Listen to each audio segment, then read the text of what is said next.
1950 World Series, where we saw the New York Yankees versus the Philadelphia Phillies. So, the Yankees in 1950 had manager Casey Stengel, 25-year-old Yogi Berra, who is already proving himself to be a very adequate and excellent team leader. He finished third in the MVP voting that year. You know who came in first? Yankees shortstop Phil Rizzuto. Scooter. Yankees also had fine pitching in the form of Whitey Ford. This was his rookie season. He went 9-1, had a 2.81 ERA. This was his very first season, already tearing it up. And to round out the lineup, Yankees also had a couple Hall of Fame veterans, Joe DiMaggio and Johnny Mize. So who could beat the Yankees? Nobody in the American League.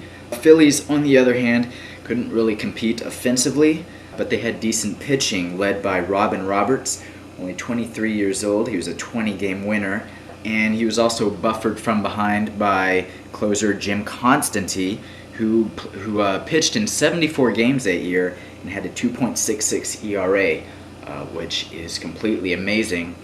Everyone else thought it was amazing too. He is the National League MVP. The Phillies were also called the Whiz Kids because they had a very young team. In fact, most of the team was well under 30 years old. So let's get cracking. Game 1, Phillies manager Eddie Sawyer decided to start Constantine, even though Constantine had started 0 games during the regular season. Phillies manager did this because Robin Roberts, who would have normally started Game 1, had pitched in 3 times in 5 games, so at the end of the season he was a bit fatigued, to say the least. So Constantine was pitching instead of closing, and it almost worked. He only allowed 4 hits and 1 run. You would think if you only allow 1 run, you probably win the game. But Yankees pitcher Vic Raschi only allowed 2 hits, and he allowed 0 runs.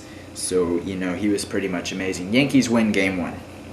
Game 2, Robin Roberts finally starts, but he has to face pitching stud Allie Reynolds of the Yankees. Another pitcher's duel. That one was tied 1-1 into the 10th inning. Extra innings, Joe DiMaggio hits a solo home run. The Phillies can't win in their turn in the 10th. Yankees win.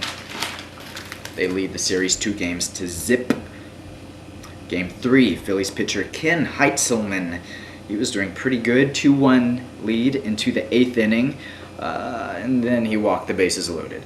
So Yankee batter Constantine came in to close the game for him. Yankee batter Bobby Brown grounded to shortstop. That was his prerogative. But instead of the shortstop scooping up the ball and getting the out, he misplayed it. Tying run comes in to score. The shortstop, by the way, his name was Granny Hamner, and I suspect he was also a 70-year-old woman. Yankees get another run in the 9th. Yankees win. They lead the series 3-0. So we go to Game 4. Yankees looking for the sweep. Got rookie Whitey Ford on the mound, and he kept the Phillies scoreless until the 9th inning. Yankees already had a 5-0 lead in the game. So in the 9th inning, first 2 Phillies, they reach base. Whitey gets the next 2 guys out, and so you only need 1 more out to win the game, to sweep the series, and to have a parade in downtown New York. Next batter, pop flies to left field. The Yankee left fielder Gene Woodling, he drops it, and that was kind of upsetting. 2-run score, and so instead of a 5-0 lead, Yankees have a 5-2 lead. Next Philly batter gets a hit. It's looking kind of scary.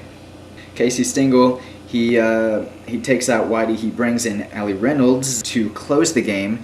Reynolds strikes out the batter. Yankees win the game. Yankees win the series. Everybody not in the Philly uniform is completely happy. So for the series, the Yankees pitching ERA, this ignores all the runs allowed by errors and dropped fly balls in left field and whatnot. Yankees team ERA was .73, which is ridiculous completely. Phillies as a team only batted .203, and they pretty much got devastated by the Yankees, punched in the face. For the Phillies, this was their first World Series appearance since 1915, and it would be their only one until 1980.